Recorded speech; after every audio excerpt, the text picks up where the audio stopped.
ನಡೆದಂತಹ ಉಗ್ರರ ದಾಳಿ ಪ್ರಕರಣ ವಿಚಾರಕ್ಕೆ ಸಂಬಂಧಪಟ್ಟಂತೆ ಉತ್ತರ ಕನ್ನಡ ಪ್ರವಾಸಿ ಸ್ಥಳಗಳ ಮೇಲೆ ಪೊಲೀಸರು ನಿಗಾ ಇಟ್ಟಿದ್ದಾರೆ. ಗೋಕರ್ಣ ಮುರುಡೇಶ್ವರದಲ್ಲಿ ಪೊಲೀಸ್ ಬಿಗಿ ತಪಾಸಣೆ ನಡೀತಾ ಇದೆ.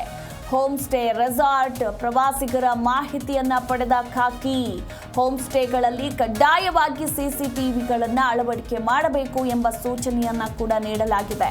ಹಾಗೆ ಹೊರ ರಾಜ್ಯ ಮತ್ತು ವಿದೇಶಿಗರ ಮಾಹಿತಿಯನ್ನ ಕೂಡ ಕಲೆ ಹಾಕ್ತಾ ಇದ್ದಾರೆ ಪೊಲೀಸರು.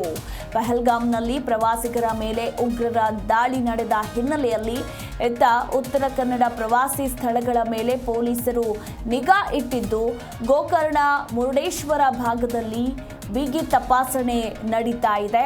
ಇನ್ನು ಹೋಮ್ ಸ್ಟೇ ಹಾಗೆ ರೆಸಾರ್ಟ್ನಲ್ಲಿರುವ ಪ್ರವಾಸಿಗರ ಮಾಹಿತಿಯನ್ನ ಇಲ್ಲಿ ಪೊಲೀಸರು ಪಡೆದುಕೊಳ್ತಾ ಇದ್ದಾರೆ. ಹಾಗೆ ಎಲ್ಲ ಹೋಮ್ ಸ್ಟೇಗಳಲ್ಲಿ, ರೆಸಾರ್ಟ್ಗಳಲ್ಲಿ ಕಡ್ಡಾಯವಾಗಿ ಸಿಸಿಟಿವಿಗಳನ್ನ ಅಳವಡಿಕೆ ಮಾಡಬೇಕು. ಈಗ ಹೋಮ್ ಸ್ಟೇ, ರೆಸಾರ್ಟ್ ಅಂದ್ರೆ ಕೇವಲ ರಾಜ್ಯ ಅಷ್ಟೇ ಅಲ್ಲ, ಹೊರ ರಾಜ್ಯ ಅಷ್ಟೇ ಅಲ್ಲ, ವಿದೇಶಿಗರು ಕೂಡ ಬಂದಿರ್ತಾರೆ. ಸೊ ಹೀಗಾಗಿ ಎಲ್ಲರ ಮಾಹಿತಿಯನ್ನ ಪೊಲೀಸರು ಕಲೆ ಹಾಕ್ತಾ ಇದ್ದಾರೆ. ಕರಾವಳಿ ಕಾವಲು ಪಡೆ, ಭಾರತೀಯ ಕೋಸ್ಟ್ ಗಾರ್ಡ್ನಿಂದ ಈ ಒಂದು ಕೂಂಬಿಂಗ್ ಕಾರ್ಯಾಚರಣೆ ಆರಂಭಗೊಂಡಿರುವಂಥದ್ದು. ಇನ್ನು ಸಮುದ್ರ ಮಾರ್ಗದ ಮೂಲಕ ಶತ್ರುಗಳು ಒಳನುಗ್ಗದಂತೆ ತಡೆಯೋದಕ್ಕೆ ಸಮುದ್ರ ಮಾರ್ಗದಲ್ಲಿ ಬೋಟ್ಗಳ ದಾಖಲೆ ತಪಾಸಣೆ ಕೂಡ ನಡೀತಾ ಇರುವಂಥದ್ದು. ಆ ಒಂದು ದೃಶ್ಯಾವಳಿಗಳನ್ನು ಕೂಡ ನೀವು ಜಿ ಕನ್ನಡ ನ್ಯೂಸ್ನ ಎಕ್ಸ್ಕ್ಲೂಸಿವ್ನಲ್ಲಿ ಗಮನಿಸಬಹುದು.